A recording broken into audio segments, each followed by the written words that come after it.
Herkese merhaba arkadaşlar. Emanet Dizisi yeni bölüm analiz videoma hepiniz hoş geldiniz. Dizimizi daha rahat izleyebilmeniz için birçok altyazılı seçeneği eklemiş bulunmaktayım. İstediğiniz altyazıyı videonun sağ altındaki ayarlar kısmından ulaşabilirsiniz. Lafı daha fazla uzatmadan analizimize geçelim. Öncelikle Seher ve Yaman'ın artık mutlu olmasını istiyorsanız, İkbal'in yaptığı eziyetler ortaya çıksın diyorsanız beğeni tuşuna basalım ve kaç kişi olduğumuzu öğrenelim arkadaşlar. Seher iyileşecek mi? Yaman, İkbal'in katil olduğunu çözecek mi? Seher, Yaman'a ne anlatacak? İkbal'in yaptıkları ne zaman sonuçlanacak? İşte bütün sorularınıza cevap vereceğim arkadaşlar. Bu videoyu sonuna kadar izlemenizi tavsiye ederim. Emanet Dizisi'nin yeni bölümünde en son Seher, Yaman ve doktorun konuşmalarını duydu. Seher kalıcı olarak felç kalacağını öğrenince büyük bir üzüntü yaşadı. Seher, Yusuf ve Yaman ile ilgilenemeyeceğini sanıp morali bozulacak. Seher tüm bunları düşündükçe bir karar vermek isteyecek ve Seher'in kararı Yaman'dan ayrılmak olacak. Çünkü Seher bu süreçte Yaman'a yük olduğunu sanacak. Seher yürüyemezse Yaman ile olan evliliğinin gereksiz olduğunu düşünecek. Yaman, Seher'in bu fikirlerini öğrenecek ve Yaman, Seher'le ciddi bir konuşma yapacak. Ayrıca Yaman, Seher'e birlikte bu zorluğu aşacaklarını belirtecek. Bu yüzden Yaman, Seher'in zor zamanlarında asla onu terk etmeyecek. Hatta Yaman, Seher'e desteklerde bulunacak ve Yaman, Seher'in moralini yeniden düzeltmeye çalışacak. Yani Yaman'ın manevi desteğiyle Seher bu zorluğun da üstesinden gelecek. Şunu da söylemekte fayda var. Seher'in yürüyememesi durumu nörolojik bir rahatsızlıktan kaynaklanmıştır. Tabi Yaman, Belgin'in Seher'e sağlığını bozacak ilaçlar verdiğini bilmiyor. Zaten son bölümde Belgin ilacı yere düşürdüğünde çok paniklemişti. Belgin, İkbal ile birlikte ilacı Yaman'ın görmemesi için çabalamışlardı. Ama hiç beklenmedik bir anda Yaman bu ilacı bulacak ve Yaman, Seher'in yürüyememesinin sebebini öğrenecek. Yaman Belgin'i cezalandıracak ama Belgin, İkbal'in kötülüklerini açığa çıkarmayacak. Çünkü bir zamana kadar İkbal kötülüklerine devam edecek. Ama hiç beklenmedik bir anda İkbal'in sonu feci bir şekilde gelecek. Çünkü İkbal'in yaptığı kötülükler onun yanına kalmayacak. Bu yüzden yanında İkbal yaptıklarının cezasını çekecek. Yani İkbal kötülüklerine devam ederek kendi sonunu getirmiş olacak. Ayrıca Seher'in yürüyememe durumu yakında çözüm bulacak. Yani yürüyememe durumu uzun sürmeyecek. Çünkü Seher dizinin başrol oyuncusudur. Seher başrol oyuncusu olduğundan uzun bir süre felç kalması düşünülemez. Daha Seher ve Yaman birlikte birçok şey yaşayıp geçirecek.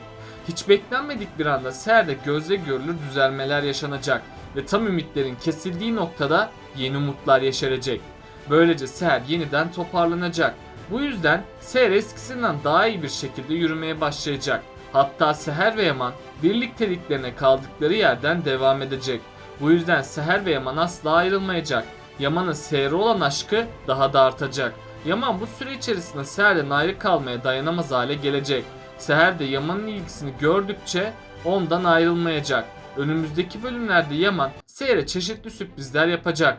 Bu sayede Seher ve Yaman gittikçe daha çok yakınlaşacak. Yaşanan kötü olaylar Seher ve Yaman'ın arasındaki bağı daha da güçlü yapacak. Belgin, Seher'i ilaçlarla zehirlemeye devam edecek. Seher ve Yaman da her şeyden habersiz Belgin'e güvenecek. Ama Belgin'in İkbal ile işbirliği yaparak kendi sonunu hazırlayacak. Çünkü Yaman, Seher'in durumundan gün geçtikçe şüphelenecek.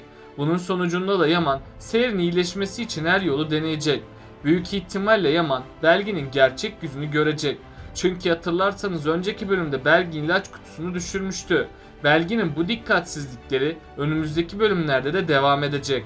Bunun sonucunda da Yaman Belgin'in ilaç kutusunu bulacak. Bunun üzerine Yaman, Belgin'in bir hain olduğunu öğrenecek. Böylece Belgin'in de sonu gelmiş olacak. Ama şimdilik İkbal'in gerçek yüzü ortaya çıkmayacak. İkbal bu durumdan da kurtulmanın bir yolunu bulacak. Seher ise gittikçe iyileşecek. Çünkü Belgin son iğneleri vurmadığı için Seher'den kurtulacak. Seher kendisine zehirli iğneleri vurmadığı için iyileşmeye başlayacak. Hatta Seher de nasıl iyileşip yürüyebildiğine şaşıracak.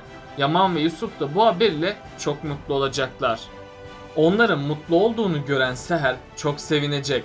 Ayrıca Yaman Seher'e güzel bir sürpriz daha yapacak. Ayrıca Yaman bu olaylardan sonra Seher'i el üstünde tutacak. Hatta Yaman Seher'i konağın yeni hanımı edecek. İkbal'in de konak hanımlığı gittiği için kıskançlıktan çatlayacak. İkbal kötülük yaptıkça Yaman'ı Seher'e daha çok bağlayacak. Bundan sonra aşkın kokusu tüm konağı saracak. Yaman ve Seher'i kimseler ayıramayacak. Bu aşkın üzerindeki kara bulutlar dağılacak. Yaman ise Seher'den bir bebeğinin olmasını dileyecek. Seher de Yaman'ın bu isteğini duyunca içi içine sığmayacak. Çünkü Seher sevdiği adamdan bir çocuğu olacağı için dünyalar onun olacak. Böylece onlar arasındaki ilk yakınlaşma gerçekleşecek. Bu yakınlaşma sayesinde aşk ağacı ilk meyvesini verecek. Tüm konaktakiler bu haberle kötü günlerini unutacaklar. Ama İkbal onların mutluluğuna gölge düşürmeye çalışacak. İkbal bu girişimde bulunarak kendi sonunu hazırlayacak. Çünkü İkbal'in yapacağı son kötülük dağlar aşacak. Yaman da sonunda İkbal'in bir hain olduğunu öğrenecek. Yaman gerçekleri öğrendiği gibi İkbal'i polislere teslim edecek. İkbal konaktan gittiği için Zuhal'e de yol görünecek. Çünkü İkbal Zuhal'in tek finansman kaynağıydı. Zuhal kötülük peşinde koşacağının aklını çalıştırmalıydı. Zuhal harcadığı binlerce doları biriktirseydi şu an çok zengin olmuştu. Hatta Zuhal'in Kırımlı mirasından daha çok parası olurdu. Yani bundan sonra kötüler cezalandırılacak. Diğer yandan da iyiler yaptıkları iyiliklerin karşılığını alacak. Yaman ve Seher'in aşkı eskisinden daha büyük bir hale gelecek. İkbal'in kötülüklerine rağmen Yaman Seher'i asla bırakmayacak. Seher de Yaman'ın kendisine verdiği destekleri gördükçe çok mutlu olacak. Seher ilk zamanlar yürüyemediği için Yaman'dan ayrılmaya karar verecek. Seher kendisinin Yaman ve Yusuf'a yük olduğunu düşünecek. Çünkü hatırlarsanız önceki bölümde Yusuf lavaboya gitmişti. Ama Yusuf birdenbire içeride kilitli kalmıştı.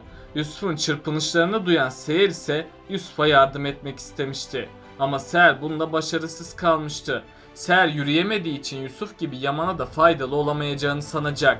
Bu yüzden Seher'in psikolojisi gitgide bozulacak. Yaman ise Seher'in bu durumunu fark edip ona yardımlarda bulunacak. Yaman asla Seher'i yalnız bırakmayacağını haykıracak. Seher ise Yaman'ın destekleriyle iyileşmeye başlayacak. Önümüzdeki bölümde Belgin, İkbal'in söylediklerini yapmaya devam edecek. Ayrıca Belgin'in Seher'e vurduğu iğneler tamamen etkisini gösterecek. Doktorlar ise Seher'in tamamen felç kaldığını belirtecekler. İkbal de Belgin ile işi bittiği için onu konaktan göndermeye çalışacak. Yaman ise Seher felç kaldığı için çok üzülecek.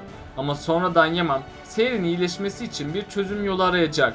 Büyük ihtimalle Yaman Belgin'in ilaç kutularını fark edecek.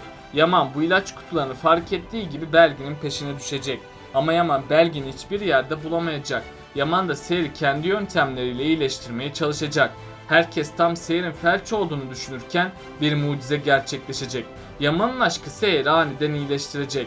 Seher de nasıl iyileştiğinin şokunu yaşayacak. Böylece Seher'in iyileşmesiyle tüm ailede bayram havası yaşanacak. Zaten Seher başrol oyuncusu olduğundan iyileşmemesi beklenemezdi. İkbal yine Seher'e kötü planlar yapacak. Sezon finalinde ise Yaman ve Seher'in hayatı tehlikede olacak. İkbal ve Yaman'ın düşmanları yüzünden ikisinin de başı tehlikeye girecek. Eğer Yaman Seher konusunda dikkatli olmazsa Seher ölebilir. Yaman da Seher'i sonsuza kadar kaybedebilir. Tüm kötü olaylar Seher'in başından geçse de yakında her şey düzelecek. Peki sizce Yaman İkbal'in hainliğine karşı ona ne ceza verecek? Aşağıda yorumlarınızı bekliyor olacağım. Böylelikle bu bölümümüzün de sonuna gelmiş bulunmaktayız arkadaşlar. Beni desteklemek için yorum atmayı, videomu beğenmeyi ve kanalıma abone olmayı unutmayın arkadaşlar. Kendinize çok iyi bakın. Hoşça kalın.